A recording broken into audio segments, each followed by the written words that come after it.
हरिहराय नमः कृष्ण यादवाय नमः हराय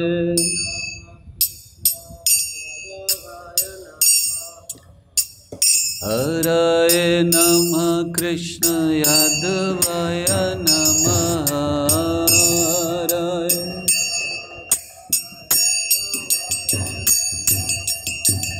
यादवाय माधवाय केशवाय नमः यादवाय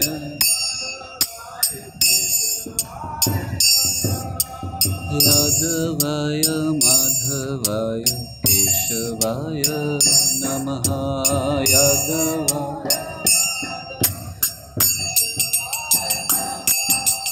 गोपाल गोविंद राम श्री मधुसूदन गोपाल गोविंद राम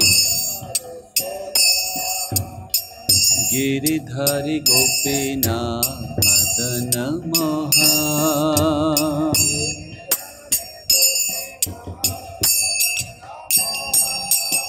हरिहराय नमः कृष्ण यादवाय नमः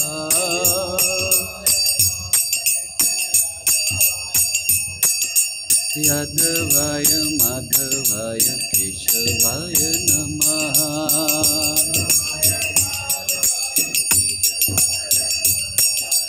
गोपाल गोविंद राम श्री मधुसूदन गोपाल गोविंद राम गिरिधारी गोपीनाथ मदन मोहन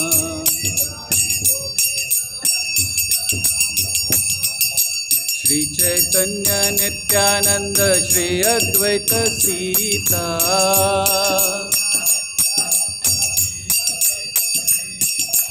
हरि गुरु वैष्णव भगवत गीता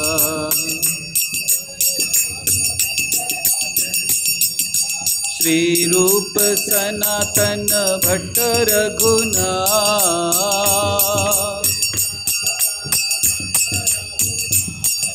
श्री रूप सनातन भट्ट रघुनाथ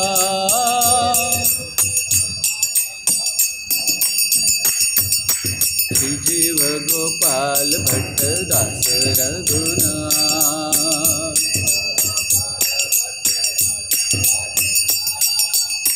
छाय गोसाई करे चरण बंदा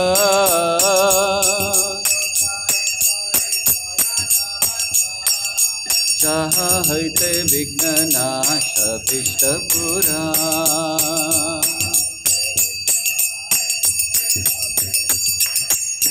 छाय गोसाई जार मुई तारदा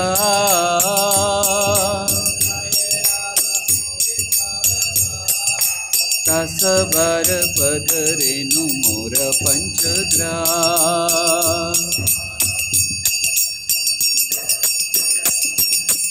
अदेर चरण से भक्त सनेवा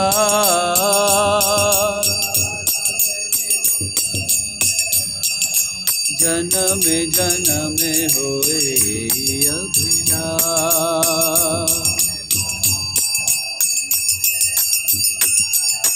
छाय गोसाई जबे ब्रज कोइलवा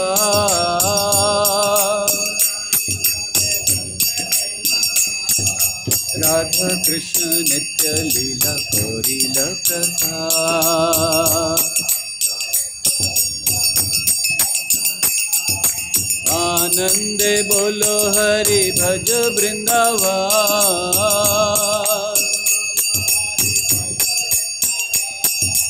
आनंदे बोलो हरि भज वृंदावन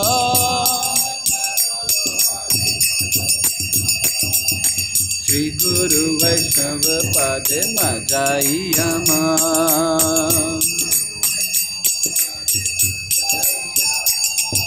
श्री गुरु वैष्णव पद मजाइया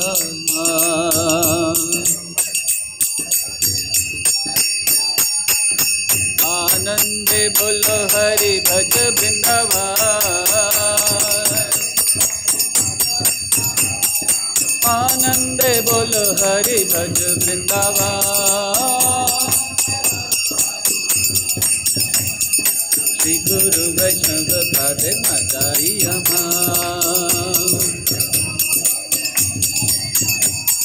श्री गुरु वैष्णव पद मदारिया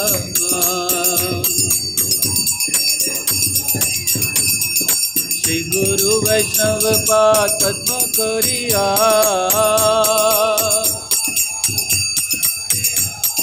श्री गुरु वैष्णव पाद पद्म करिया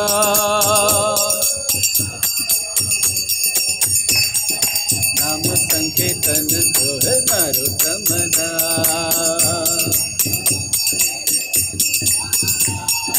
नाम संकीर्तन कह नरोत्तम दास हरिहराय नमः कृष्ण यादवाय नमः यादवाय माधवाय केशवाय नमः हरे कृष्ण कृष्ण कृष्ण हरे हरे हरे राम राम राम हरे हरे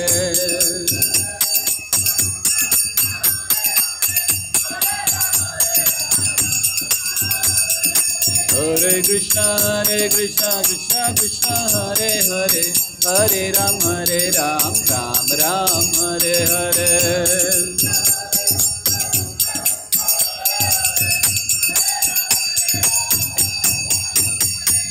गौर नटराज दयालिता गौर नटराज दयालिता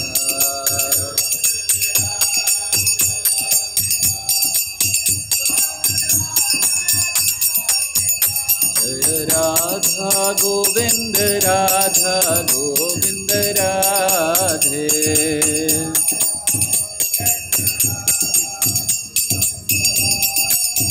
जय जय प्रभुपाद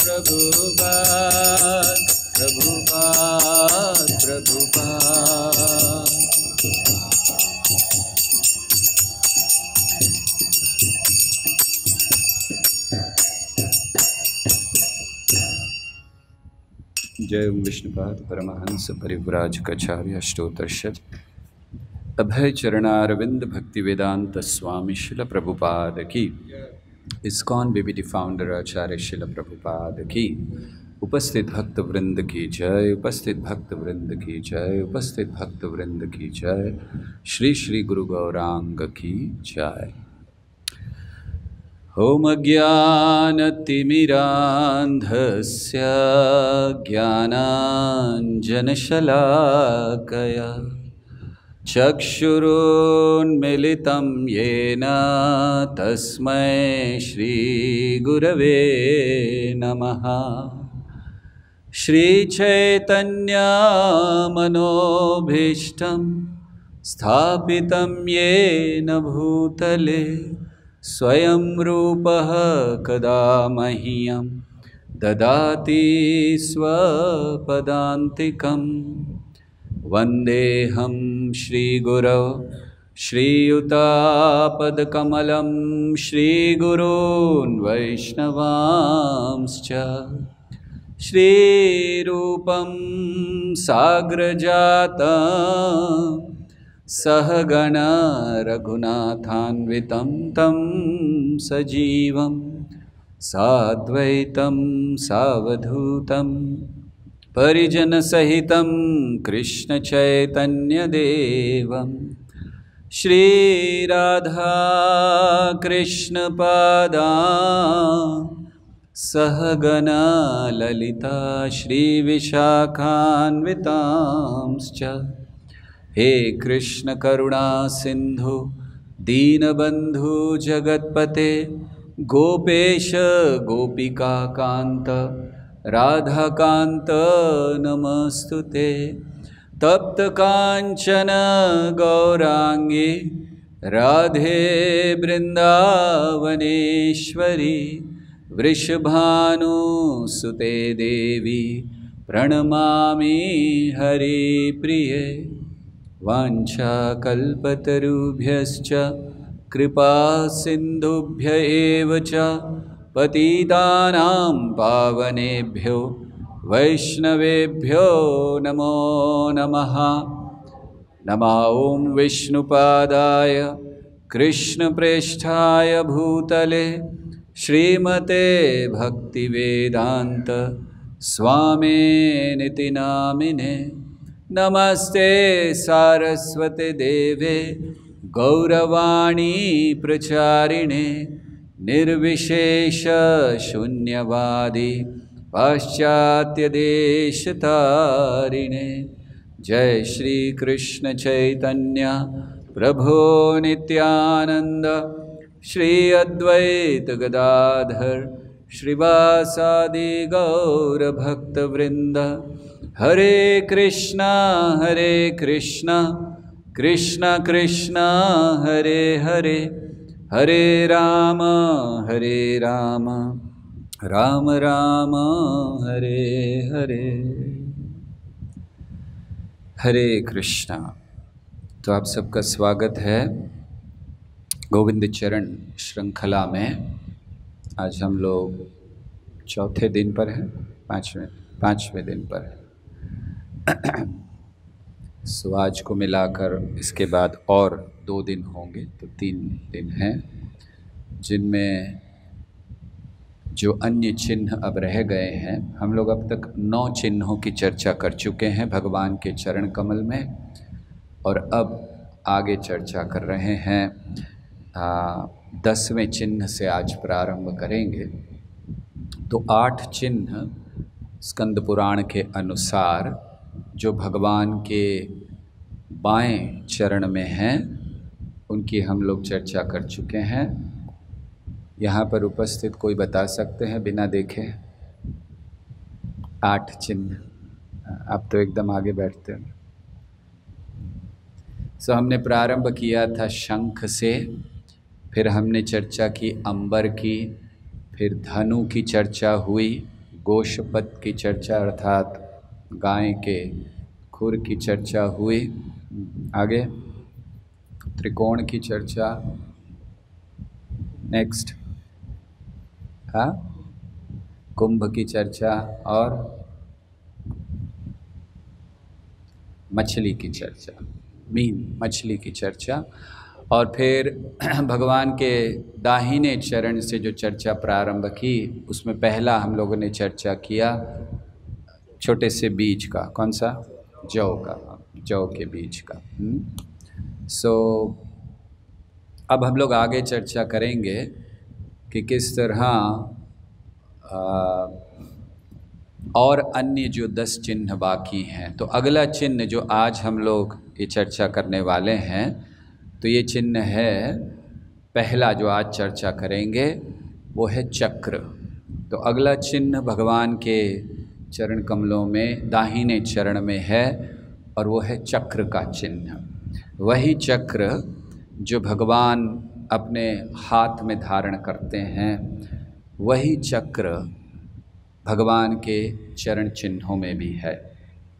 तो श्री कृष्ण के चरण चिन्हों में ये जो चक्र है, ये क्या है और हमें कैसे इसकी शरण लेनी चाहिए? ये चक्र सुदर्शन है, और सुदर्शन भगवान के बड़े प्रिय भक्त हैं। तो जब हम कहते हैं कि ये भगवान का आयुध है, तो निश्चित है, लेकिन ये भगवान के भक्त भी कहे गए हैं। श्रीमद् भागवत में वर्णन आता है कि वो बहुत महान भक्त हैं। अम्बरीश महाराज जब प्रार्थना करते हैं सुदर्शन चक्र से, तो बड़े महान भक्त हैं। सुदर्शन चक्र भगवान के सेवा में लगे रहते हैं सदैव। जहाँ भी अवसर होता है, जहाँ भी आवश्यकता होती है, पहुँच जाते हैं सेवा करने। भगवान जहाँ आदेश देते हैं वहाँ चले जाते हैं। तो बहुत प्रिय भगवान को हैं सुदर्शन चक्र। और सुदर्शन का कार्य है सदैव रक्षा करना, क्योंकि वो भक्त हैं, इसीलिए भक्तों की रक्षा करते हैं और अभक्तों की अभक्तों को दंड देते हैं जो भक्ति नहीं करते हैं। जैसे हमने उदाहरण पौंडरक की लीला में देखा, जब पौंडरक से भगवान ने युद्ध किया और चक्र के द्वारा मार दिया, और फिर बाद में फिर से जब उनके पुत्रों ने, उनका एक जो पुत्र था उसने जब आक्रमण करने की सोची द्वारका पे, तो फिर से उस चक्र को ही केवल भेज दिया था भगवान ने, और उसी ने सारी जो नगरी थी उसको जला दिया। तो भगवान का जो चक्र हैं ये रक्षा करते हैं भक्तों की, और इसीलिए जो भक्त होते हैं वो आराम से भक्ति कर लेते हैं। अम्बरीश महाराज के विषय में कहा गया कि भगवान ने अम्बरीश महाराज को पहले ही ये सुदर्शन दे दिया था। ऐसा नहीं है कि जब दुर्वासा मुनि ने अम्बरीश महाराज के प्रति अपराध किया तब सुदर्शन प्रकट हुए। भागवत में वर्णन है कि पहले से ही भगवान ने दे रखा था, और सुदर्शन नगरी की रक्षा करते थे और अम्बरीश महाराज भक्ति में लगे हुए थे। तो किस लिए रक्षा करते हैं सुदर्शन चक्र? ताकि हम भक्ति कर सकें। वो अन्य चीज़ों की रक्षा, राज्य चलाना, राज्य करना, राज्य में कोई अगर गलत बात हो रही है उसको दूर करना, ये सब सुदर्शन कर रहे हैं। और अम्बरीश महाराज सवै मनः कृष्ण पदारविंदयो वाचांसि वैकुंठ गुणानुवर्णने करो हरेर्मंदिर मार्जनादिषु। तो वो लगे हुए हैं भक्ति में भगवान की, अपनी इंद्रियों को भक्ति में लगाया है, अपने मन को भक्ति में लगाया हुआ है, अपने पूरे शरीर को, काया को, वाचा को, सबको मन में लगाया, मन को भी भक्ति में लगाया है, और सुदर्शन चक्र रक्षा कर रहे हैं। तो इसी तरह हमें प्रार्थना करनी चाहिए कि हे भगवान, ये जो चक्र आपके चरण कमलों में है, जो भय मुक्त करता है, मेरे जीवन में बड़े भय हैं, बहुत से भयों को लेकर मैं जी रहा हूँ, उन भयों से मेरी रक्षा कीजिए। हमें रक्षा किससे चाहिए? सुरक्षा किससे चाहिए?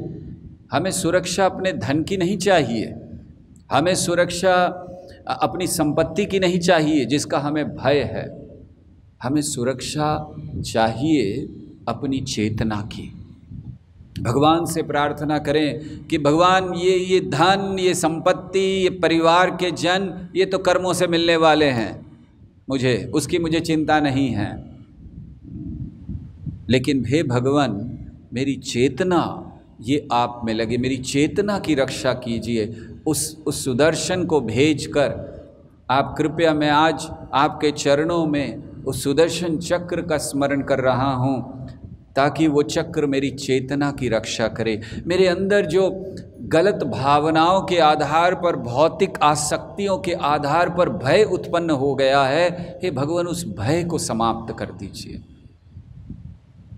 मेरे शरीर रहे या ना रहे वो चिंता नहीं है मुझे, मेरी संपत्ति रहे या ना रहे मुझे चिंता नहीं है, मेरे परिवार के लोग रहे या ना रहे मुझे चिंता नहीं है। मुझे चिंता है कि मेरी भक्ति बनी रहे, ये मेरी चिंता है, आपकी सेवा बनी रहे, ये मेरी चिंता है, मैं भय से मुक्त रहूं, ये मेरी चिंता है। और हे सुदर्शन कृपया मेरी रक्षा कीजिए। और फिर आप जो कहेंगे, इसका अर्थ ये नहीं है कि भक्त की सारी संपत्ति चली जाती है, भक्त के परिवार के जन चले जाते हैं, ऐसे तो लोग कभी भक्ति नहीं करेंगे। ये तो एक प्रार्थना भगवान से की जाती है, और अगर भगवान चाहें तो क्यों नहीं वो सारे परिवार के लोगों को बचा सकते हैं। भगवान ने द्रौपदी की लाज बचाई, भगवान ने पांचों पांडवों को बचाया, उनके प्राण को बचाया, उनके राज्य को बचाया, तो क्यों नहीं भगवान बचाएंगे? क्यों बचाया? जैसे अम्बरीश महाराज भक्ति में लगे हैं, भगवान ने उनके राज्य को बचाया, ऐसे ही पांडव भक्ति में लगे हैं, भगवान ने उनके राज्य को, उनकी लाज को, उनकी संपत्ति को भी बचाया। तो इस तरह से हमें भगवान से प्रार्थना करनी चाहिए कि हे भगवान मेरी चेतना की रक्षा कीजिए, और आपके अलावा कोई रक्षा नहीं कर सकता। हम कुछ रक्षा के उपाय इस जगत में करते हैं जिससे थोड़ी बहुत रक्षा हो जाती है, कोई बीमारी हो तो दवाई ले लेते हैं, रक्षा हो जाती है। कोई मारने आ रहा हो तो हम थोड़ा अपने आप को बचा लेते हैं तो रक्षा हो जाती है। लेकिन सच्ची सुरक्षा नहीं है भगवान। सच्ची सुरक्षा आपके चरण कमलों की है। सच्ची सुरक्षा आप प्रदान करते हैं। तुमी तो रक्षक आर पालक आमार, तुम्हार चरण बिना आशा नहीं आर। आप ही तो रक्षक हैं, आप ही तो पालक हैं, आपके चरणों के बिना आशा नहीं आर। एक ही आशा है मेरी कि मुझे आपके चरण कमलों में स्थान मिले। तो ये चक्र है। चक्र एक तरफ हमारी चेतना की रक्षा करता है, और किस प्रकार करता है? काटता है। चक्र का कार्य है घूम घूम के काटना। 6 शत्रु जो हमारे हृदय में हैं उनको काट देता है। उनके द्वारा जो बंधन हमारे हृदय में है उसको काट देता है चक्र। तो हम जप करें और भगवान से प्रार्थना करें कि हे भगवान, बड़ी आसक्ति है, गांठें बंधी हुई हैं, ग्रंथियां बंधी हुई हैं हृदय में, चक्र भेजिए, काट दे उस ग्रंथियों को। छिंदन्ति को विदस्तस्य को न कुर्यात कथा रतिम, कि अगर ये गांठें कट जाएं तो भगवान आपकी कथा में रुचि उत्पन्न हो जाए। भागवत कहता है कि ये तलवार चलाइए, यदनुध्यासिना युक्ता कर्म ग्रंथि निबंधनम, ये जो कर्मों की ग्रंथि है इसको काटना है। छिंदन्ति, और कैसे काटना है? कन को न कुर्यात कथा रतिम, भगवान भेजिए ताकि मैं आपकी कथा में रुचि ले सकूं, आपके नाम में रुचि ले सकूं। हरे कृष्णा कृष्णा कृष्णा हरे हरे, हरे राम राम राम हरे हरे। ये चक्र प्रतीक है। भगवान का एक चक्र बहुत चीज़ों का प्रतीक है। एक तरफ चक्र प्रतीक है रक्षा का, दूसरी तरफ अनर्थों को काटने का, तीसरी तरफ चक्र का प्रकाश। चक्र एक प्रकाश तत्व है, प्रकाश निकलता है इस चक्र से। और वो प्रकाश क्या करता है? ऐसा वर्णन है कि जब दुर्वासा मुनि ने प्रकट कर दिया एक असुर को मारने के लिए अम्बरीश महाराज को, जब चक्र आया तो बड़ा प्रकाशमान था। जिस समय प्रार्थनाएं अर्पण की चक्र को, तो वही कहते हैं अम्बरीश महाराज, तेज तत्व है, ये तेजस है। तो प्रकाश है सुदर्शन चक्र। और किस तरह का प्रकाश? हमारे हृदय के अहंकार भरे हुए हृदय के अंधकार को नाश करने वाला प्रकाश है ये। और केवल नाश अंधकार का नहीं करता, हमें ऊंचे मार्ग को भी दिखलाता है। बहुत सुंदर प्रार्थनाएं अम्बरीश महाराज ने सुदर्शन चक्र के प्रति की हैं, आप सबको पढ़नी चाहिए। और उसमें उन्होंने बताया है कि वो क्या क्या कर सकते हैं। तो इसीलिए वो अंधकार को दूर कर कर हमें एक ऊंचे मार्ग की ओर ले जाते हैं, भक्ति के मार्ग की ओर।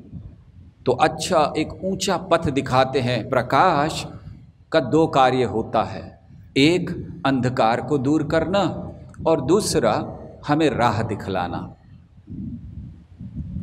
तो अंधकार है हमारे हृदय में अज्ञान का। ओम अज्ञानतिमिरान्धस्य, अंधकार से भरा हुआ है। और क्यों भरा हुआ है अंधकार से?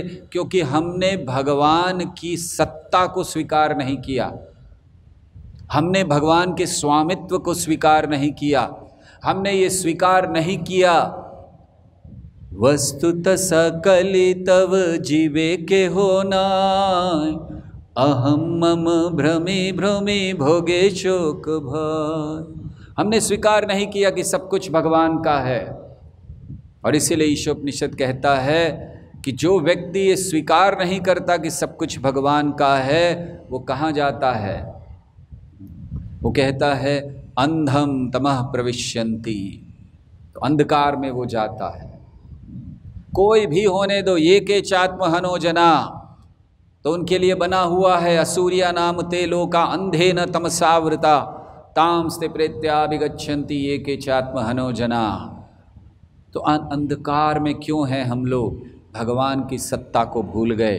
तो आइए प्रार्थना करें उस चक्र को देखकर, उस तेज को देखकर, जप करते हुए प्रार्थना करें कि हे कृष्ण, जो तेज आपके चरणों से निकल रहा है, जो तेज इस सुदर्शन चक्र से निकल रहा है, उस तेज से उस अज्ञान को दूर कीजिए, ताकि मैं केवल एक बात जान सकूं।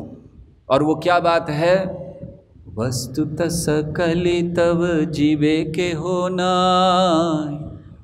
श्रील प्रभुपाद अपने जीवन के अंत में, जिस समय वो अपने देह को त्याग रहे हैं और श्रील प्रभुपाद लेटे हुए हैं, हिल नहीं सकते हैं, माइक्रोफोन लगा हुआ है, अनुवाद कर रहे हैं, और उस समय प्रभुपाद इस बात को कहते हैं, जो भी आचार्य जब अपना देह छोड़ रहे होते हैं तो अपनी सारी शिक्षाओं के सार को प्रस्तुत करते हैं। जैसे रामानुजाचार्य जब वो अपना देह छोड़ रहे थे, उन्होंने सब शिष्यों को बुलाया और कई दिन तक प्रवचन किया, और उसमें उन्होंने 74 मूल उपदेश दिए, और उनमें से 71 उपदेश वैष्णव सेवा पर है। अर्थात उनकी शिक्षाओं का सार है वैष्णव सेवा।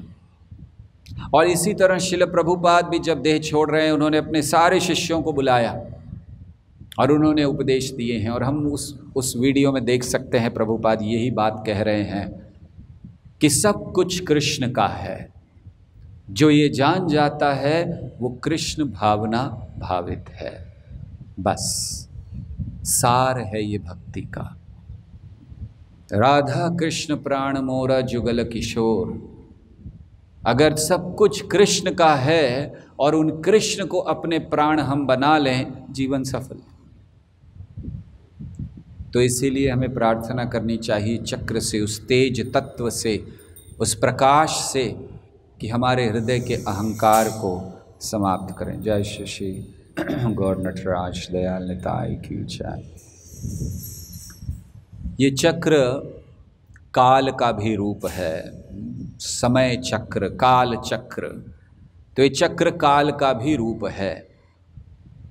और ये क्या करता है? काल के रूप में हम लोग चर्चा कर चुके हैं, रक्षा करते हैं भक्तों की, और फिर अनर्थों को काटते हैं, और फिर प्रकाश के रूप में अंधकार को दूर करते हैं।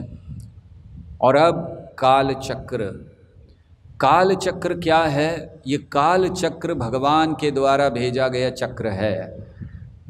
इस सुदर्शन चक्र के भी कई विस्तार हैं कहना चाहिए। कभी कभी सुदर्शन चक्र वो चक्र नहीं होता जो भगवान का है। इसका वर्णन भागवत में आता है, जब पृथु महाराज जो भगवान के अवतार माने जाते हैं, तो उनको जब उपहार दिए जा रहे हैं तो उनमें से एक उपहार दिया गया सुदर्शन चक्र। और प्रभुपाद लिखते हैं कि ये वो सुदर्शन चक्र नहीं है जो भगवान का सुदर्शन चक्र है, लेकिन सुदर्शन चक्र। तो ये सुदर्शन चक्र कई रूपों में प्रकट होता है, और इस भौतिक जगत में काल के रूप में, काल चक्र। काल क्या है? भगवान की शक्ति है, और सुदर्शन चक्र भगवान की शक्ति है, उसको प्रकट करता है। तो काल चक्र के रूप में वो प्रकट होता है। और क्या करता है वो काल के रूप में? ये सुदर्शन चक्र काल के रूप में इस जगत में हमें बांधे रखता है। काल का क्या कार्य है? काल का कार्य है विनाश। सब कुछ विनाश काल से होता है। कालेन, सब कुछ काल से हो रहा है। भगवान कहते हैं ना, कालोस्मि। तो सब भगवान कहते हैं कि इन लोकों का क्षय करता हूँ मैं काल के द्वारा। तो काल ये विनाश करता है इस जगत में। लेकिन वही चक्र, काल चक्र का जब प्रभाव समाप्त हो जाता है, तो उस समय वही काल चक्र हमें शाश्वतता की ओर ले जाता है। वही सुदर्शन।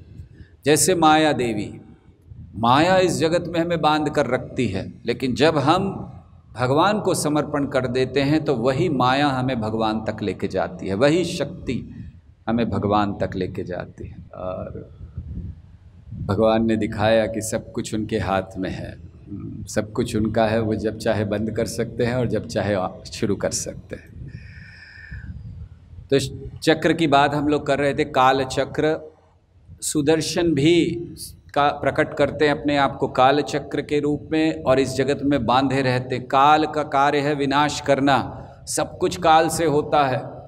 हम लोग देखते हैं कि जो आज से 100 वर्ष पूर्व थे अब नहीं हैं, 500 वर्ष पूर्व जो चीज़ें थी वो अब नहीं हैं, काल के प्रभाव से सब नाश हो गया। तो काल क्या करता है, सुदर्शन चक्र से क्या प्रार्थना करनी चाहिए कि हे सुदर्शन चक्र, भगवान के चरण चिन्हों में आप हैं, तो हमें ये जो काल है जिसके चक्र में हम फंसे हैं, इसके प्रभाव से बाहर निकालिए। अर्थात काल के प्रभाव से बाहर निकलकर शाश्वतता की ओर पहुंचना चाहिए। मृत्युर्मा अमृतंगमय, तो उसको हम भगवान से प्रार्थना करें, इस चक्र से प्रार्थना करें। वैसे चक्र कैसे आया, इसका भी कई स्थानों पर अलग अलग उल्लेख है। भगवान को कैसे मिला, कृष्ण को, विष्णु को कैसे मिला, कई जगहों पर उल्लेख है।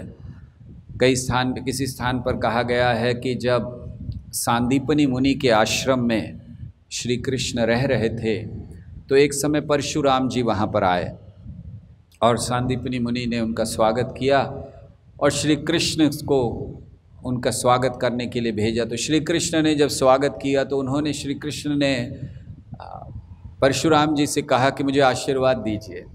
परशुराम जी हंसने लग गए कि आपको क्या आशीर्वाद दूं, आप तो स्वयं पूर्ण पुरुषोत्तम भगवान हैं, आपको क्या आशीर्वाद दूं, फिर भी आपने कहा है तो आपकी आज्ञा का पालन करते हुए मैं आपको आशीर्वाद देता हूं। तो उस समय उन्होंने चक्र प्रकट किया, सुदर्शन चक्र, और ये कहा कि ये लीजिए, अब खेलना वेलना बंद कर दीजिए। ये कहा उन्होंने कि अब बहुत हो गया, आपने बड़ा खेल लिया, ब्रज में जितनी लीला करनी थी अब इसका उपयोग शुरू कीजिए। तो इसीलिए चक्र दिया।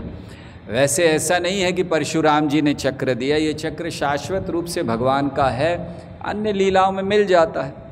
कहीं वर्णन है कि अग्नि ने दिया भगवान को, महाभारत में वर्णन है, वाल्मीकि रामायण में वर्णन है कि भगवान विष्णु को ये तब मिला जब हयग्रीव नाम के असुर का वध किया उन्होंने, और हयग्रीव नाम के असुर का वध करके उनसे लिया।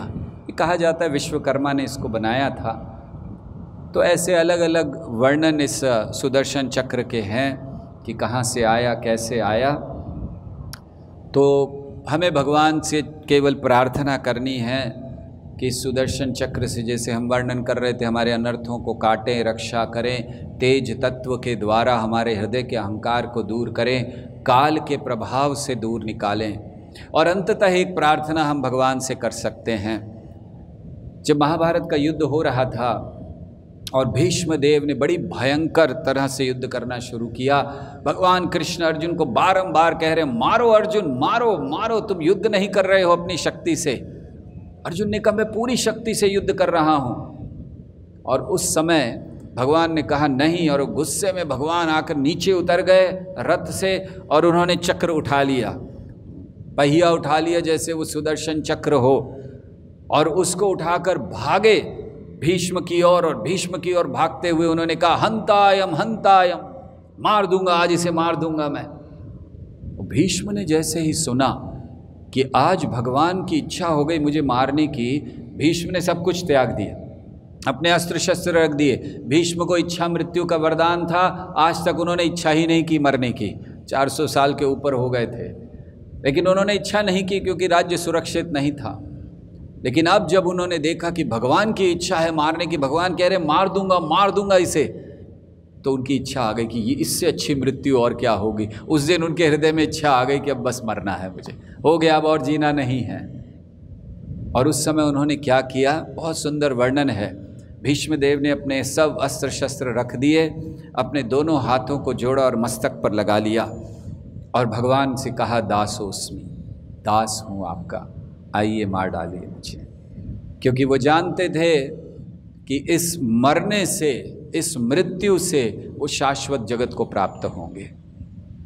तो यही प्रार्थना हमें श्री कृष्ण से करनी चाहिए कि जैसे आप भीष्म को मारने के लिए वो रथ का पहिया उठाकर भागे थे, ऐसे ही ये सुदर्शन चक्र जो आपके चरणों में है, इसको उठाकर भागिए और मारिए मुझे, ताकि मेरा ये भौतिक अस्तित्व समाप्त हो जाए और मैं शाश्वत रूप से आपकी सेवा कर सकूं। जैसे भीष्म देव ने हाथ जोड़कर आपका स्वागत किया, दासोस्मि, मैं भी इस जप के द्वारा, इस हरि नाम के द्वारा आपके चरणों में ये प्रार्थना भेज रहा हूँ, दासोस्मि। तो अभी तक हम लोग चर्चा कर रहे हैं, अब हमने 10 चिन्हों की चर्चा कर ली, आज चक्र की।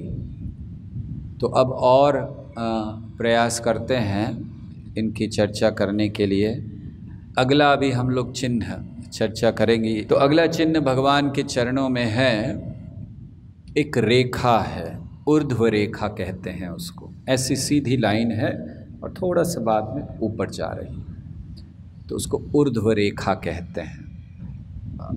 एक ऐसी लाइन है सीधी और ऊपर जाती है, तो रेखा है ऊर्ध्व रेखा, ऊपर जाती हुई रेखा।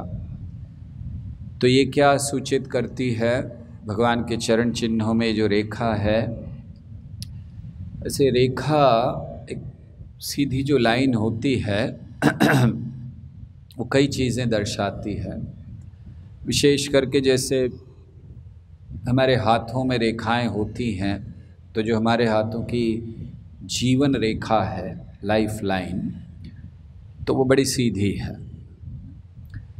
और इसी तरह 2 तरह की हाथों की लाइनों को या रेखाओं को ये प्रदर्शित करता है, एक जीवन की रेखा और दूसरी हृदय की रेखा। हृदय की रेखा भी ऐसे ही बनी होती है जैसे भगवान के चरणों में बनी। तो ये जो रेखाएं हैं, ये क्या सूचित करती हैं? जैसे हम जब रेखा का स्मरण करें, इस ऊर्ध्व रेखा अर्थात ऊपर जाने वाली ये सीधी रेखा, तो हमें प्रार्थना करनी चाहिए भगवान से कि इस आपके चरण चिन्हों में या आपके चरण कमलों में ये जो ऊर्ध्व रेखा है, ये मेरे जीवन की रेखा बने, अर्थात मेरे प्राण उस ऊर्ध्व रेखा में हों। क्योंकि ये जो एक लाइन होती है सीधी, तो लाइन का क्या लक्षण होता है? जैसे ऐसे लाइन बनाते जाइए तो लाइन का लक्षण होता है कि उसका एक तरफ से शुरू होता है तो चलता जाता है, आगे बढ़ते जाते हैं, सीधी रेखा। ऐसे ही हमारा जीवन की रेखा है। हमारे जीवन की रेखा में जिस स्थान से हम आगे बढ़ गए हैं, अब उस स्थान पर वापस नहीं आ सकते। हमारे जीवन की रेखा ऐसे चल रही है, तो हम ऐसे बढ़ते जा रहे हैं, अब वापस नहीं आ सकते। हम लोग स्कूल गए थे, हो गया वो पाठ, अब वापस नहीं जा सकते। चले भी जाएंगे तो आपके वो मित्र नहीं मिलेंगे जिनके साथ आप बैठते थे। तो स्कूल चला गया, कॉलेज चला गया, ऐसे सब थोड़ा थोड़ा समय चला जाता है और जीवन आगे बढ़ता जाता है और एक दिन समाप्ति। तो प्रारंभ और समाप्ति रेखा का होता है, शुरुआत होती, अंत होती। तो हमें ये देखना चाहिए कि इस रेखा के द्वारा कि किस तरह ये जो हमारा जीवन है, जिसका प्रारंभ होता है और फिर अंत होता है, इसको हम कैसे शाश्वत बना सकते हैं। और इस रेखा के द्वारा हम अपने जीवन को भगवान को कैसे समर्पित कर सकते हैं। भगवान के शाश्वत चरण हैं, तो हम कैसे भगवान के चरणों में शाश्वत जीवन को प्राप्त करने का प्रयास कर सकते हैं। तो ये जो रेखा है, ये एक तरफ बढ़ती है, एक लाइन, और हमें चुनाव करना है। हम भी जीवन को एक दिशा में बढ़ा सकते हैं, लेकिन वो कौन सी दिशा हो, वो चुनाव हमें करना है। क्योंकि जीवन में आप क्या कर रहे हैं वो इतना महत्वपूर्ण नहीं है, लेकिन आप कैसे कर रहे हैं वो महत्वपूर्ण है, या किस उद्देश्य के लिए कर रहे हैं वो महत्वपूर्ण है। आप क्या देख रहे हैं वो महत्वपूर्ण नहीं है, उसको किस दृष्टि से देख रहे हैं वो महत्वपूर्ण है। जैसे प्रभुपाद समझाया करते थे कि ये माइक्रोफोन है तो ये भौतिक है, लेकिन हम किस दृष्टि से अगर इसको उपयोग आध्यात्मिक कर रहे हैं तो ये आध्यात्मिक हो जाता है, तो वो महत्वपूर्ण है। और इसी तरह आपका जीवन कैसा है ये महत्वपूर्ण नहीं है, आप जीवन कैसे जी रहे हैं वो महत्वपूर्ण है। और हमारा तकलीफ़ ये है कि हम उस चीज़ में फंस जाते हैं कि हमारा जीवन कैसा है, तो हम बोल रहे अरे इतनी तकलीफ़ है, ये कष्ट है, वो बीमारी है, ये दुख है, ऐसा हुआ, धन की तकलीफ़, ये सब हम क्या देख रहे हैं, हमारा जीवन कैसा है। वो महत्वपूर्ण नहीं है, महत्वपूर्ण है हम उसमें रहकर जी कैसे रहे हैं। कितने सारे उदाहरण हैं, सुदामा क्या जीवन था उसका, क्या था उसके पास, लेकिन वो जी कैसे रहा था। श्रीधर कोलावेचा क्या था उसके पास, जीवन कैसा था, न कपड़े थे, न रहने का स्थान था, न खाने के लिए कुछ ढंग से था, न कोई बर्तन अच्छे थे, टूटा फूटा बर्तन था, कपड़े ऐसे कि कपड़ा कम गांठे ज़्यादा, और छत तो ऐसी थी कि बस वर्षा के समय पता नहीं चलता था कि बाहर बैठे या अंदर बैठे हैं। क्या था उसके पास, लेकिन वो जी कैसे रहा था वो ज़रूरी था। कैसे जी रहा था वो, भगवान को आकृष्ट कर रहा था उसका जीवन। तो इसलिए हम कैसे, हमारा जीवन कैसा है इस पर चिंता मत कीजिए, हम जी कैसे रहे हैं इस पर चिंता कीजिए। अर्थात हर स्थिति में रहते हुए क्या भगवान को स्मरण कर रहे हैं, हमारी जो लाइन है लाइफ की वो भगवान की ओर बढ़ रही है कि नहीं बढ़ रही है। ये चुनाव हमें करना है। 2 चुनाव दिए हैं भगवान ने हमें करने के लिए। कहा जाता है कि जीव को स्वतंत्रता है, लेकिन बहुत कम स्वतंत्रता है जीव को। और क्या स्वतंत्रता है जीव की, एक ही स्वतंत्रता है, 2 में से एक मार्ग चुनना है जीव को, बस। कौन सा मार्ग दो, कौन सा जीवन, किस प्रकार का जीवन जिए, तो 2 मार्ग में से एक मार्ग चुन लेना है जीव के लिए, यही स्वतंत्रता है। एक मार्ग वो जो कृष्ण की ओर जा रहा है, और दूसरा मार्ग वो जो 84 लाख योनियों की ओर ले जा रहा है। इससे अलावा तीसरा कोई मार्ग नहीं है। ये 2 मार्ग ही हैं हमारे पास, या तो हम कृष्ण की ओर जाएं या फिर 84 लाख योनियों में बने रहें। अगर कोई ब्रह्म ज्योति को भी प्राप्त कर लेता है, भागवत कहते हैं, फिर से वापस आना पड़ता है। तो इसलिए मार्ग 2 ही है, कृष्ण की ओर या 84 लाख योनियों की ओर। हमें चुनना है हमारे जीवन की रेखा किस तरफ जाए। इसीलिए भगवान से प्रार्थना कीजिए कि हे भगवान, जब जप करें, भगवान का नाम लें, तो हम प्रार्थना करें कि हे कृष्ण, मेरे जीवन की रेखा, ये जो जीवन की लाइन है, रेखा है, ये आपके चरण कमलों में जाकर आश्रय ले। मेरा हृदय की ये रेखा या हृदय मेरे आपके चरण कमलों में जाकर आश्रय ले। ऐसी प्रार्थना हमें भगवान से करनी चाहिए। तो ऊर्ध्व रेखा या अधोगति, ऊर्ध्व मतलब ऊपर जाने वाली, अधो मतलब नीचे जाने वाली, 2 ही चुनाव भगवान ने दिए हैं हम लोगों को। और इसीलिए हमें देखना चाहिए कि हम जब इस रेखा, ऊर्ध्व रेखा का स्मरण करें, तो फिर हम ये स्मरण करें कि किस तरह ऊर्ध्व ऊपर की ओर जाए। तो हमारे जीवन में प्रयास ये होना चाहिए कि हमारे सारे कार्य हमें ऊपर की ओर उठाएं। और ये प्रार्थना हमें भगवान से करनी चाहिए ऊर्ध्व रेखा को देखते हुए। जैसे हम तिलक लगाते हैं, इसको ऊर्ध्व पुंड्र कहते हैं। ऊर्ध्व मतलब ऊपर की ओर जाता हुआ। ये तिलक ऊपर से बंद इसलिए नहीं होता, देखिए ऊपर से खुला होता है, और खुला होने का कारण ही यही है, ऊर्ध्व ऊपर की ओर जाता है। तो इसी तरह हमारा जीवन होना चाहिए। भगवान से प्रार्थना करें कि ऊर्ध्व गति प्राप्त हो, और उसके लिए हमें सत्वगुण में आना पड़ेगा। भगवान कहते हैं भगवद गीता में कि ऊर्ध्व गति उनकी होती है जो सत्वगुण में आते हैं और फिर उसके आगे भक्ति करना प्रारंभ करते हैं। तो इसीलिए आवश्यक है कि हम लोग इसी ऊर्ध्व रेखा को बड़े ध्यान से स्मरण करें, जप करते हुए भगवान से प्रार्थना करें कि जैसे ऊर्ध्व रेखा ऊपर की ओर जाती है, मैं जहाँ इस दलदल में फंसा हुआ हूँ, ऊपर की ओर अपने जीवन ले जाने की प्रेरणा मुझे मिले। मैं ये नहीं सोचूं कि मैं कैसे रह रहा हूँ, मैं ये सोचूं कि मैं कैसे जीवन जी रहा हूँ। मैं ये नहीं सोचूं कि मैं चीज़ों को देख रहा हूँ, मैं ये सोचूं कि मैं चीज़ों को कैसे देख रहा हूँ। मैं ये नहीं देखूं कि मैं क्या कार्य कर रहा हूँ, लेकिन मैं ये देखूं कि कैसे कर रहा हूँ, किस उद्देश्य के लिए कर रहा हूँ। तो हे भगवान, इस जीवन को मेरे बदलने में आप मदद कीजिए। ऐसी प्रार्थना हमें भगवान से करनी चाहिए। तो ये ऊर्ध्व रेखा है और समय हो गया है, लेकिन अगर आप सबकी अनुमति हो तो और एक चिन्ह को जल्दी से कह दें, ठीक है? तो 3 चिन्हों को कहने का प्रण पूरा हो जाएगा। वे समय पर हो जाता जो प्लान किया था, लेकिन ये नेट के कारण थोड़ा सा समय बर्बाद हुआ। तो तीसरा अब हम लोग चर्चा करेंगे, अर्थात इस भगवान के दाहिने चरण में, या कहना चाहिए 12वां, अभी तीसरा नहीं चौथा कर रहे हैं ना हम लोग। 9, 10, 11, 3 हो चुके हैं, चौथा। तो 12वां चिन्ह भगवान के चरणों में है और वो है कमल का पुष्प। कमल की चर्चा हम लोग इस सत्र के प्रारंभ में काफ़ी कर चुके हैं। आप सबको याद होगा, हमने पद्म मधु की चर्चा की थी, कैसे कमल है। इसीलिए इस चर्चा को हमने छोटा रखा है, क्योंकि वो चर्चा हो चुकी है कमल की।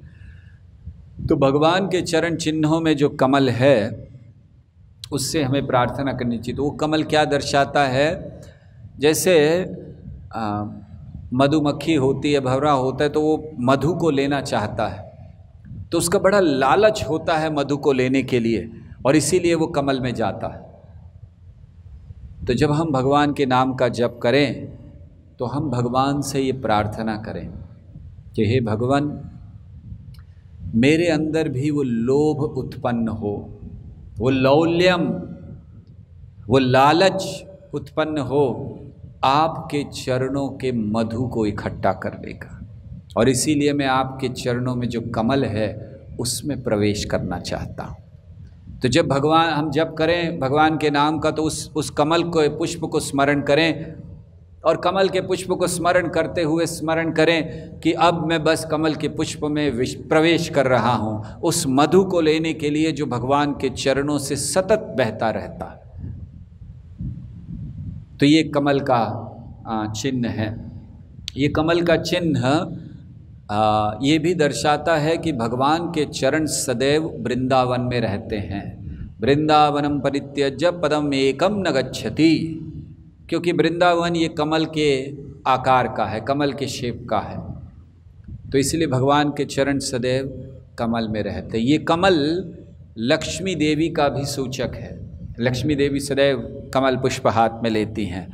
आपको स्मरण होगा, जब पूतना भगवान के पास आई थी वध करने के लिए, बड़ा सुंदर रूप लिया, तो उसने हाथ में कमल पुष्प लिया था, और उस कमल पुष्प को देखकर जो ब्रज की गोपियाँ थीं, उन्होंने देखा और उन्हें लगा कि लक्ष्मी देवी आई हैं हमारे कृष्ण के दर्शन करने के लिए।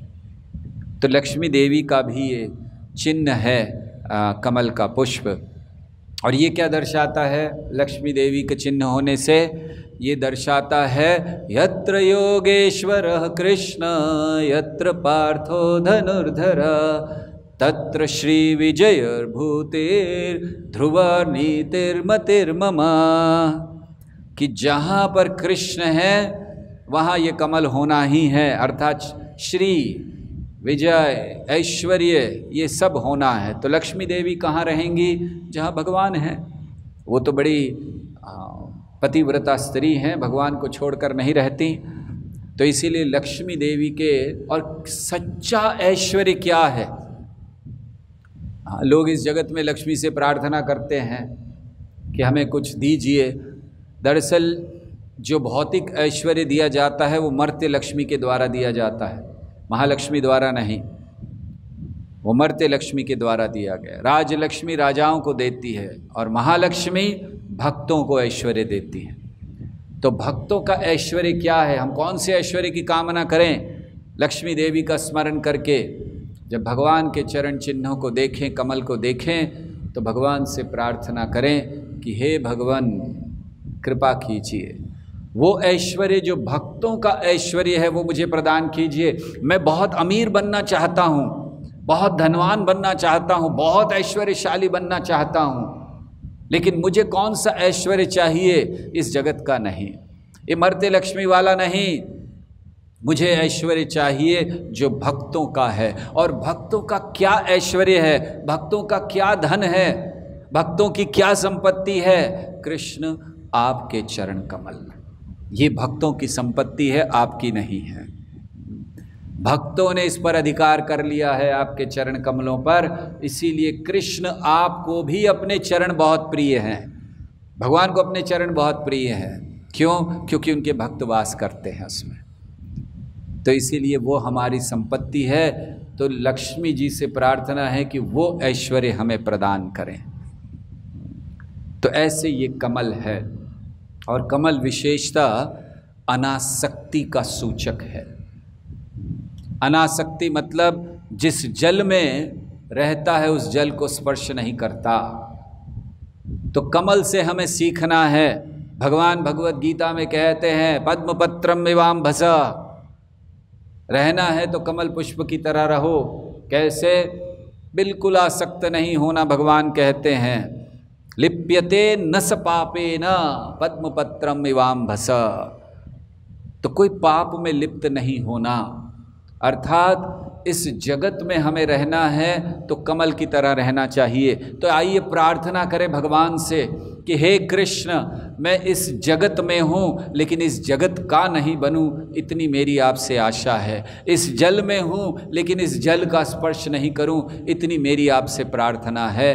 तो हे कृष्ण, जब हम जप करें तो उनके उच्चारण में कमल को देखकर ये प्रार्थना करें कि मैं जगत में हूँ, जगत का ना बनूँ, जल में हूँ, जल का स्पर्श ना करूँ।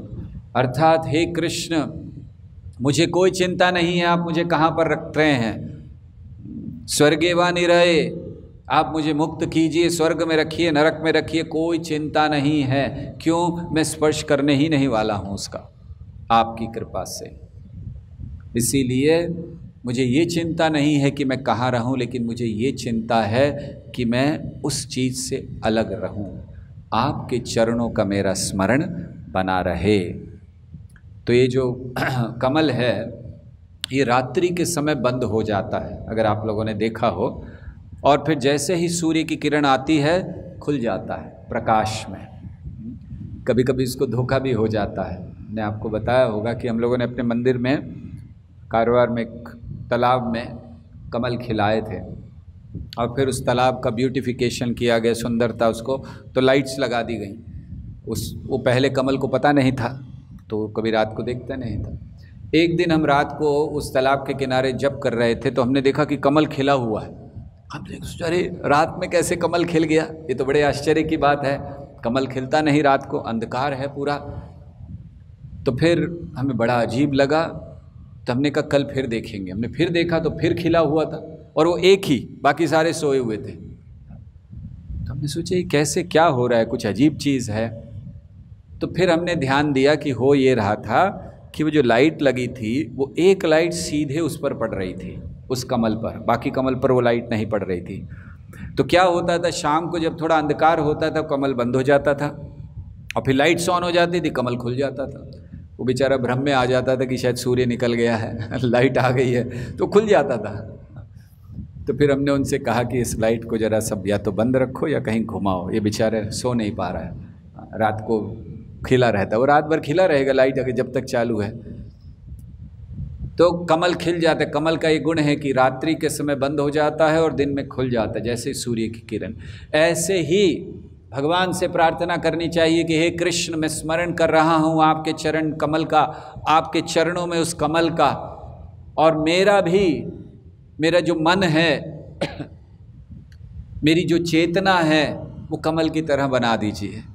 जब अज्ञान का प्रभाव हो, जब भौतिकता का बहुत प्रभाव हो, तो मैं बंद हो जाऊं। अर्थात जब मैं इस जगत में हूँ, इस समय मैं इस जगत में हूँ, आसपास बहुत ज़्यादा भौतिकता का प्रभाव है, भगवान मेरी चेतना मैं बंद कर लूँ, मैं देख कर भी ना देखूँ उन चीज़ों को, मुझे प्रभाव ना हो। मैं बंद हो जाऊं। और जब हे प्रभु जिस समय भी आपकी कथा का प्रकाश हो, आपके नाम का प्रकाश हो, आपके सेवा का प्रकाश हो, मेरी चेतना पूर्ण रूप से खिल उठे और मैं उस सेवा में, उस श्रवण में, उस नाम उच्चारण में अपने आप को पूर्ण रूप से समर्पित कर सकूं। हरे कृष्णा कृष्णा कृष्णा हरे हरे, हरे राम राम राम हरे हरे। केवल 2 और लक्षण बताकर समाप्त करेंगे। हमें वैसे आनंद नहीं आ रहा, हम चाहते थे और विस्तार से कहें, लेकिन समय बहुत कम है। कमल, अगर आप चाहें, आपके घर में आपने बहुत अच्छा मार्बल लगा रखा है, बढ़िया सा मार्बल का पूरा घर बनाया है, मार्बल लगाया हुआ है, और आप चाहें कि उस मार्बल के ऊपर कमल खिल जाए, तो कमल नहीं खिलेगा। आप उस मार्बल में गड्ढा करके कुछ कर लो, बात अलग है, लेकिन मार्बल पर कमल नहीं खिलेगा। कमल कहाँ खिलेगा? कीचड़ में। तो हमें ये सीखना चाहिए, बहुत महत्वपूर्ण सीख हमें वो दे रहा है कमल, कि हमें भगवान से ये प्रार्थना करनी चाहिए कि कीचड़ क्या है जिसमें कमल खिल रहा है, और मार्बल क्या है? मार्बल है इस जगत का सुख, मार्बल है इस जगत की सुविधाएं, सब कुछ बढ़िया। भक्ति का कमल खिलना कठिन है। लेकिन हे भगवान, जो मेरे जीवन में कष्ट दे रहे हो आप, भगवान देते हैं कष्ट, बहुत सारे कष्ट देते हैं, कष्टों की कमी नहीं है। एक मांगो मिलते हैं 1000, ऐसा कुछ एक गाना था पुराना, हमें पता नहीं। तो कष्ट ऐसे हैं, अब मांगने की ज़रूरत ही नहीं, एक क्यों मांगे, मांगने की ज़रूरत ही नहीं, आते रहते हैं। तो भगवान, हमें भगवान से एक बड़ी सुंदर प्रार्थना करनी चाहिए कि भगवान, ये जो कष्ट आ रहे हैं मेरे हृदय को तोड़ देते हैं, ये कष्ट कभी कभी मुझे सहन नहीं होते हैं, ये कष्ट ऐसा लगता है कि अब टूट जाऊंगा, ख़त्म हो जाऊंगा, और ऐसी बाधाएं आती हैं, आपकी तरफ चलने में बाधाएं आती हैं भगवान।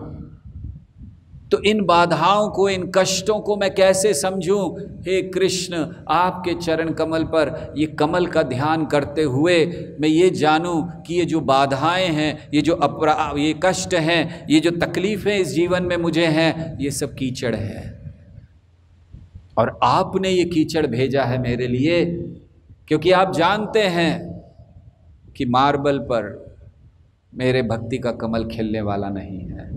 इसलिए आपने कीचड़ भेजा है ताकि मैं समझ सकूं कि ये स्थान मेरे रहने लायक नहीं है। मैं समझ सकूं कि मैं आपके लिए बना हूं, मैं समझ सकूं कि मैं आपका हूं। और हे भगवान, इसीलिए बहुत धन्यवाद ये कष्ट भेजने के लिए। अगर आप ये कष्ट नहीं भेजते तो मेरी भक्ति का कमल खिलता नहीं। और हम लोगों को सबको अनुभव है, कभी कभी हमारे जीवन में कष्ट हुए, लेकिन वो कष्ट ही हमें भक्ति की ओर लेकर आए। तो ये कीचड़ है जिसमें हमारी भक्ति का कमल खिलता है। प्रार्थना कीजिए जब के समय, ये मत प्रार्थना कीजिए भगवान से, भगवान बहुत दुख है, बड़ा कष्ट है, इन कष्टों को दूर करो। बिल्कुल नहीं। भगवान से प्रार्थना कीजिए, कष्ट आपने भेजे हैं, आपकी कृपा है। तत्तेऽनुकंपां सुसमीक्षमाणो भुञ्जानेवात्मकृतं विपाकं हृद्वाग्वपुर्भिविदधन् नमस्ते जीवेत यो मुक्तिपदे सदाय भाग। तो भगवान से प्रार्थना मत कीजिए कि भगवान बड़ा कष्ट है, बड़ा दुख है। भगवान से प्रार्थना कीजिए धन्यवाद। यही कहा गया इस श्लोक में, हर अवस्था में जो भगवान को धन्यवाद देता है मुक्ति का अधिकारी हो जाता है। धन्यवाद दीजिए कि बहुत अच्छा है, आपने और एक थोड़ा सा कीचड़ भेज दिया। कीचड़ से कमल को शक्ति मिल जाती है। तो इसीलिए इन बाधाओं को, इन कष्टों को हमें कीचड़ मानना चाहिए और इसमें अपनी भक्ति का कमल खिलाना चाहिए। भगवान से ये प्रार्थना करनी चाहिए और अंततः भगवान से ये प्रार्थना करें कि हे कृष्ण, मैं जानता हूँ कि कौवा, भागवत में कहा गया, कौवा कूड़े में आनंद लेता है। वायसम तीर्थम, तीर्थ क्या है कौओं का? कूड़ा, करकट। कौआ कभी अच्छी जगह पे नहीं रहेगा। आप बहुत साफ रखो, कौआ गायब हो जाएगा। लेकिन गंदगी डालिए, कौआ आ जाएगा काँव काँव करता हुआ। तो प्रार्थना कीजिए कि मैं जानता हूँ कि कौए का स्थान है कूड़ा करकट, और हंस का स्थान है शुद्ध जल में खिला हुआ कमल। हंस का एक गुण होता है कि वो अपना मुंह कमल की डंडी में डाल देता है, कमल में। बड़ा अच्छा लगता है, आनंद आता है उसको, तो वो आनंद लेता है। इसीलिए राजा कुलशेखर ने कहा, कृष्ण त्वदीय पद पंकज पंजरांतम अद्वैव में विशतु मानस राजहंस प्राण प्रयाण समये कफवात पित्तये कंठावरोध निवधो स्मरणम कुतस्ते। मेरे मन रूपी हंस को आपके चरण कमल में स्थान दीजिए।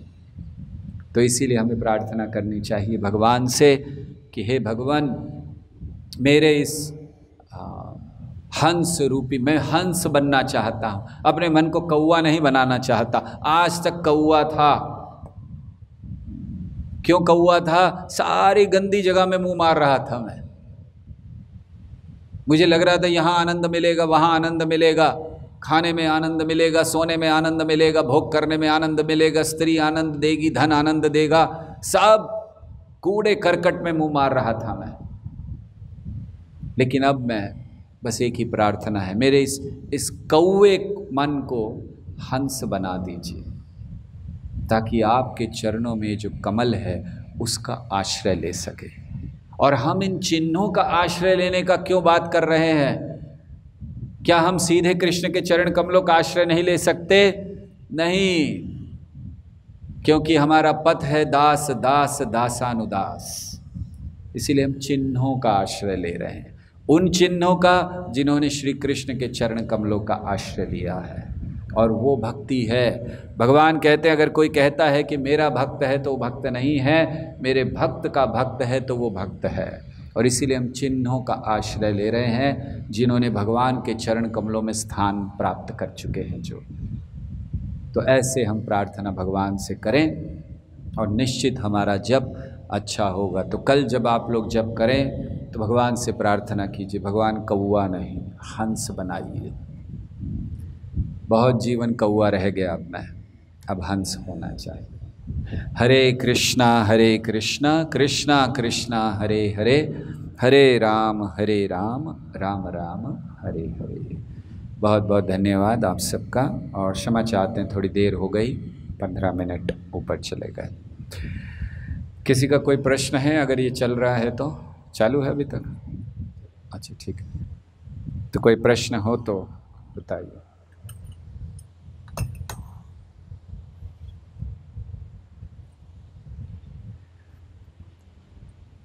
हम लोग वैसे प्रयास करेंगे कल से इसको थोड़ा सॉल्व करने का। ये जो तकलीफ़ हो रही है ये अभी शुरू हुई है, तो प्रयास करेंगे कि कल से ये तकलीफ़ ना, ये थोड़ा सा उसको फोकस चेंज करो।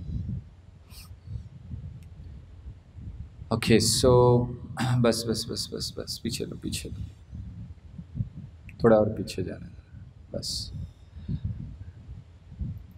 ओके, आज देर बहुत हुई है, इसलिए केवल जो प्रश्न अगर हैं, कल आप लोगों के काफ़ी प्रश्न थे, हम नहीं ले पाए, क्षमा चाहते हैं। वो कुछ लास्ट में तकलीफ़ हो गई थी कनेक्शन में ही।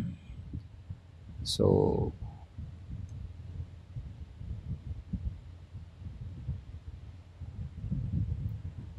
ओके,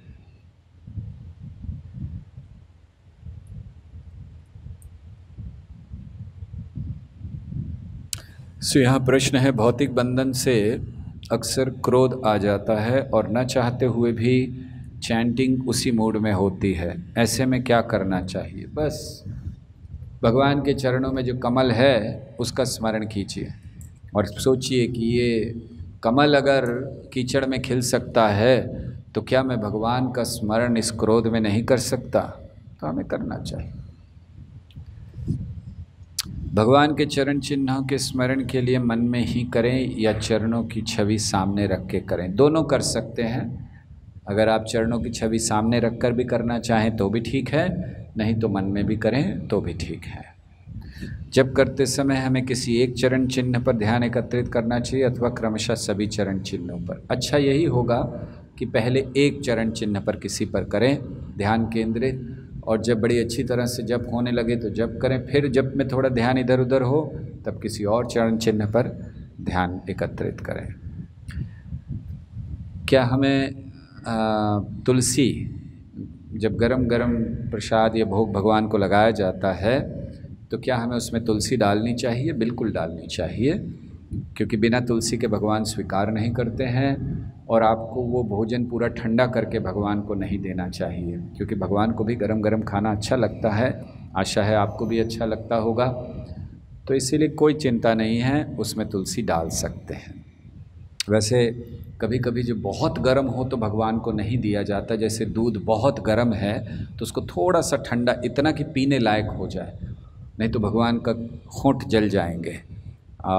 विट्ठल जी के जल चुके हैं, आज भी जो विग्रह देहू में है भगवान विट्ठल का, तो उनके जो होंठ हैं वो बड़े ऐसे इतने बड़े बड़े जले हुए हैं, क्योंकि उनको तुकाराम जी की पत्नी ने एक दिन गुस्से में आके गरम गरम दूध पिला दिया था। तो इसलिए बहुत गरम दूध नहीं पिलाना चाहिए, थोड़ा सा खाने लायक, और उसमें तुलसी डाल सकते हैं। ठीक है, ओके। प्रश्न है कि जब हम अपने जप करते हैं बीड पर,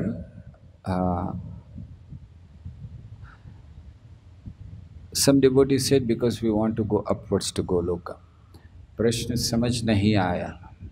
प्रश्न है कि while chanting our rounds the beads in Sakshi Mala to be pulled up because we heard so in regards to Urdhva। Some devotees said because we want to go upwards to Goloka। ये आवश्यक नहीं है, उसमें ऊपर करें या नीचे करें, उससे कोई फर्क नहीं पड़ता। हम मूल कार्य है हमारा जप करना, वो महत्वपूर्ण है, और जप करके भगवान के चरण चिन्हों का स्मरण करके हम ऊपर जा ही रहे हैं भगवान की ओर, तो केवल वो बीट से हमें नहीं लगता। लेकिन अगर आप करना चाहें तो कर लीजिए, उसमें कोई, चाहे ऊपर करें नीचे, कोई उसमें फ़र्क नहीं। क्या 6 गोस्वामियों के चरणों में भी चरण चिन्ह हैं? नहीं, क्योंकि 6 गोस्वामी ये भगवान नहीं हैं, ना ही भगवान के अवतार हैं। तो चरण चिन्ह केवल भगवान और भगवान के अवतारों में होते हैं। तो ये 6 गोस्वामी उनके नित्य पार्षद हैं, आध्यात्मिक जगत से आए हैं, लेकिन फिर भी उनके चरण चिन्ह नहीं हैं, क्योंकि इस जगत में वे एक साधारण व्यक्ति की तरह हैं और भगवान के अवतार नहीं हैं। ठीक है, सो बहुत बहुत धन्यवाद आपका। फेसबुक पर कोई प्रश्न हो तो देख सकते हैं। जब लेक्चर सुनते हैं या रीडिंग करते हैं या जीवन में सब अच्छा होता है तब भगवान पर बहुत फेथ होता है, पर जब बीमार होते हैं, कोई प्रॉब्लम आता है, तब बहुत डर जाते हैं, फेथ डगमगा जाता है। तो लगता है उस समय फेथ डगमगा जाता है, डगमगाने लगता है, तो कैसे समर्पण करना चाहिए? प्रैक्टिकली फ़िलॉसफी अप्लाई नहीं कर पाते, प्लीज़ गाइड। बहुत अच्छा प्रश्न है। हाँ, ललिता निकेता माता जी, बहुत अच्छा प्रश्न है, धन्यवाद। कि ये होता है कि जब हम सब कुछ अच्छा होता है तो ठीक है भगवान, लेकिन जहाँ फेथ दिखाने की बात आती है तो वहाँ हम घबरा जाते हैं, प्रश्न करने लगते हैं भगवान से या अन्यों से कि ऐसा क्यों, और ये ठीक होगा कि नहीं, हम बाहर निकलेंगे कि नहीं। तो फिलॉसफी उस समय याद नहीं आती है कि हम शरीर नहीं आत्मा हैं इत्यादि। तो प्रैक्टिकली क्या करना चाहिए? पहली चीज़ है कि ये जो भावना है ये अचानक नहीं आ सकती, ये हमें जानना चाहिए कि एकदम एक दिन हमने सुन लिया और वो भावना आ जाएगी और हम कल से अपने आप को शरीर नहीं आत्मा मानेंगे। इसके लिए अभ्यास की आवश्यकता है। तो ज़्यादा से ज़्यादा श्रवण करते रहें और सुनते रहें, और जब ये फिलॉसफी काम ना भी आए तो कम से कम ये मानकर कि हम डर में हैं, हम भयभीत हैं, हमें भगवान की शरण ले लेनी चाहिए। उस डर को निकालने के लिए, भले ये नहीं कि हम फिलॉसफी जानते हैं कि हम शरीर नहीं आत्मा है, हमें कुछ नहीं होने वाला, आत्मा मरती नहीं है, अगर वो याद नहीं है आपको, इतना तो याद रख सकते कि हम बड़े डरे हुए हैं और डर में हमें किसी के पास जाना है, क्षमा, हमें किसी के पास जाना है रक्षा करने के लिए, तो उस समय भगवान के पास जाएं, उस समय भगवान को यही कहें कि बस हमें बचाइए। जैसे द्रौपदी ने किया, जब द्रौपदी के वस्त्र हरण हो रहा था, द्रौपदी ने क्या मांगा? द्रौपदी ने यही मांगा, भगवान रक्षा कीजिए मेरी। तो उसी भाव में हमें भी समर्पण करना है। अगर ये भी करेंगे तो भी ठीक है। तो इसलिए आवश्यकता नहीं है कि हम पूरी फिलॉसफी भगवद गीता याद रखें, मात्रा स्पर्शास्तु कौन्तेय शीतोष्ण सुख दुःखदा गमः पायिनो नित्यास्तां स्थितिक्षस्व भारत। हाँ, अगर आ जाए तो बहुत अच्छा है। अगर आप बीमार हैं, बड़ी तेज बुखार है, आपसे उठा नहीं जा रहा, और अगर आप कहें कि मैं शरीर नहीं आत्मा हूँ, बहुत अच्छा है। लेकिन जब नहीं आ रहा तो कम से कम भगवान से ये प्रार्थना कीजिए कि हे भगवान मेरी रक्षा कीजिए, आप ही हैं जो रक्षा कर सकते हैं। तो ये तो हम कर सकते हैं। ठीक है।